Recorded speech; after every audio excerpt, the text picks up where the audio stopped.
All right, folks, Monday morning, September 21st, officially the last day of summer, and it feels like it here in Chicago. A little chilly this morning. So heading into the open, markets are getting hit. They're getting hit hard. European markets were down over 3% last night. U.S. markets are down nearly 2% this morning. Two big things weighing on the markets. One, coronavirus concerns and speculation fears that the UK may go back into lockdown.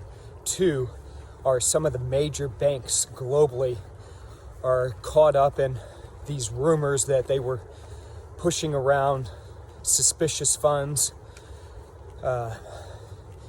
talks of money laundering, so on and so forth.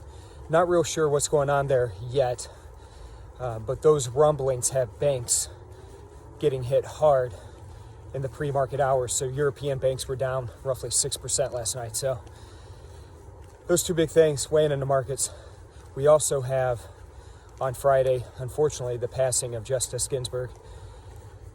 And how does that impact markets? Well, what's going to happen there is we still have this stimulus bill that we've yet to pass. There were hopes that Congress was going to come together and pass it here relatively shortly.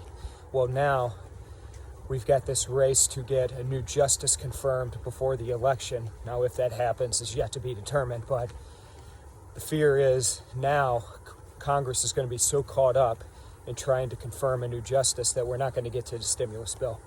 That's weighing on markets as well. So you look at some of these other markets outside of the equities. With the markets getting hit so hard, as you would expect, currencies, dollar trading higher. Oil right now, another storm off in the Gulf.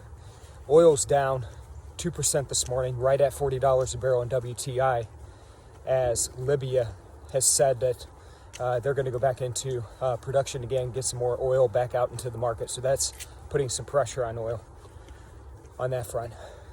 It's going to be an interesting day. Big week ahead. Again, it's time to get after it. All right, folks, I'll check in with you again tomorrow. Enjoy that last day of summer. Everybody take care. Bye-bye.